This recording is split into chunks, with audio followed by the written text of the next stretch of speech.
Valentine hamwe turi gutegurira igaburo rya rasanye. No kuvuga ngo igaburo rya rasanye namaze kuritegura, noneho turi gutegura aho turi bushyira igaburo.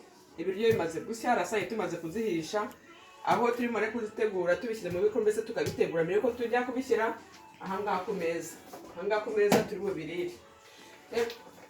Ubundi biba byiza iyo umuntu atetse ari mu gikoni, ushaka kuba uvuta ingendo igenyere cyane kumwe n'umutware cyangwa afite abashyitsi, ugateka wamara gutegura igaburo, uvuta ibyo byose n'ino gaburo ndijyanye ahantu ndi bushyikirize ibiryo, ntegereje ko nibo bigabure, ntegereje ko nibona abashyitsi bangahe muze mu rugo cyangwa se abana, buryo kindi ubashe kubagabanya ukaba waretera ahantu utegereza kugira ngo ubashe gukora umubare w'ibyo w'abantu ufitemo kugaburira.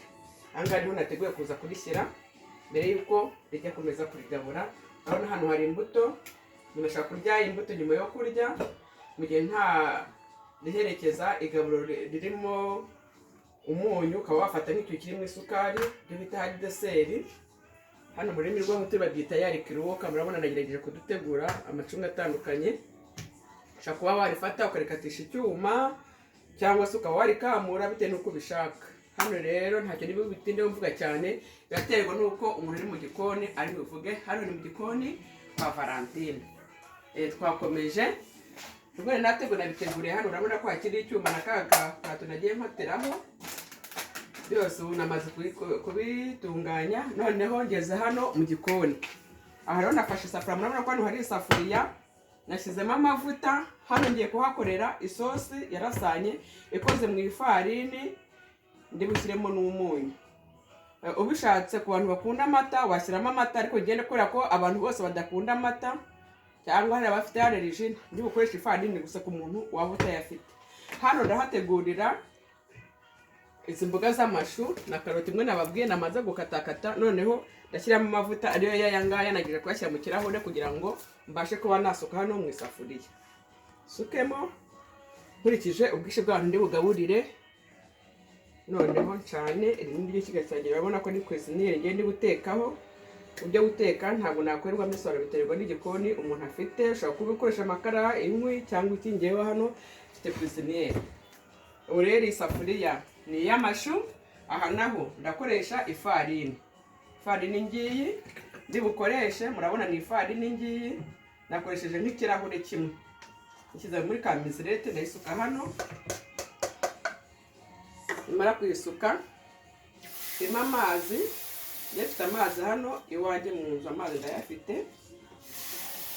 Ndagiye gutegura isosi ihagije kugira ngo ize kuza gukwira. Bitewe n'uko ushaka gukaranga ifarini.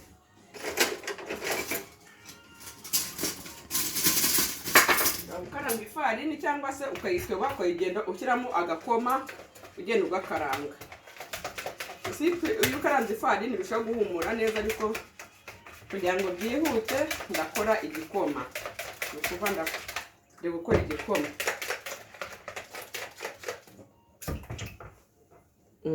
Birashoboka ko burya twebwe abamama tujya dukunda guteka inkono ebyiri ufite nk'amashyiga ahagije. Imbabura ishobora kuba n'imbabura ifite amashyiga abiri ukabikoresha. Nanjye hano mfite unakoriteguye amashyiga abiri. Iyi mboga ni iyo gukora isosi. Ngiye hano muri iyi safuriya yanjye gushyiramo igitunguru. Hahandi nibukore ya za mboga niho ngiye kubanza. Ndashyiramo igitunguru gikeya kuko nari nashyizemo n'ubundi igitunguru mo ahangaha mu mboga. Ndashyiramo gikeya kugira ngo gase nk'agahumura muri za mboga.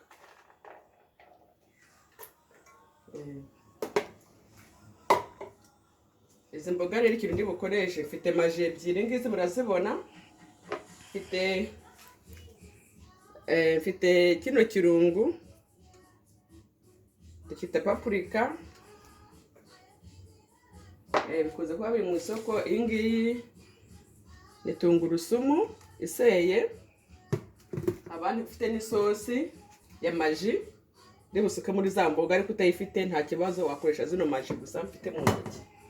Irungu ushaka kubikoresha ukurikije wenda buryo ki wowe ujya ubitegura iwawe mu gikoni ibyo ufite mu rugo, cyangwa waba utabikunda ukikora isosi gusa ugashyiramo umunyu.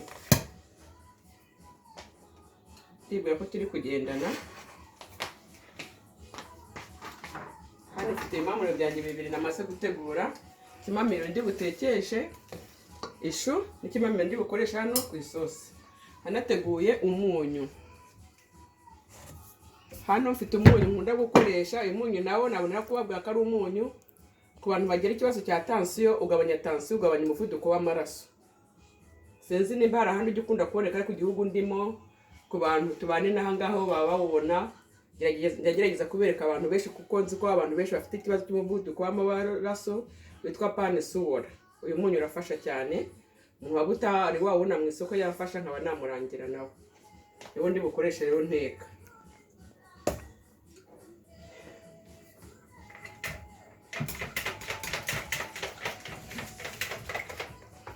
Ngerageza guteka ku muriro muke kugira ngo isosi yanjye itaza kuza gushirira, ariko reka mbanza wenda ntangire nkoresha agafu kugira ngo isosi yanjye ize kuza guhumura neza.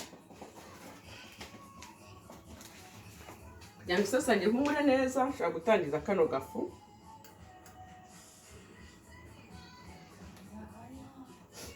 Yatangiza agafu.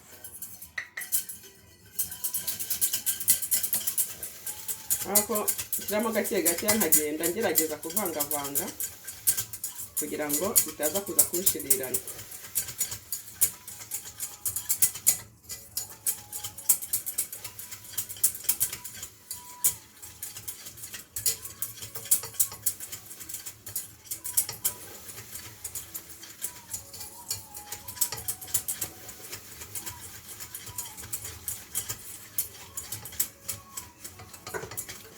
Noneho ndakomeza nongeramo na ya sosi ya farini amaze gutoba, ngende mvangavanga gake gake, mvangavange, nkagenda mvangavanga nashyizemo umuriro mukeya. Aho uri kugenda urushaho kugenda ushyiramo ifarini, urushaho kugenda mbese bifata, ukagenda uvangavanga ukoresheje ifuwe cyangwa umwuko. Ushobora kongeramo utuzi nkavanga kugira ngo isosi yanjye itaza gushirira hasi.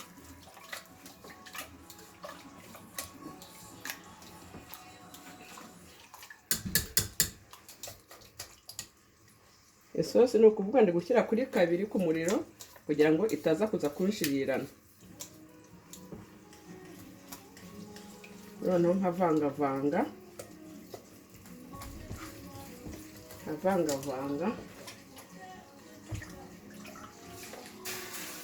kugeza igihe isosi iri bumere nyinshi nkurikije umuryango ndi buyigaburire.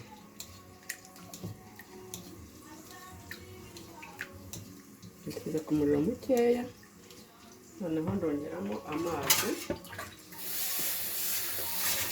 Noneho nkomeze ngende mvanga.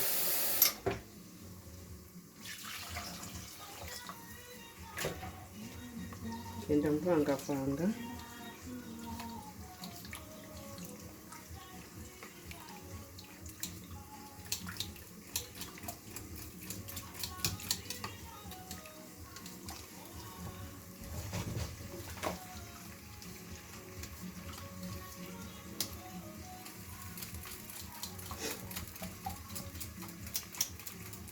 Vangavanga ndashyiramo umunyu, bamuri bita Panesuwora.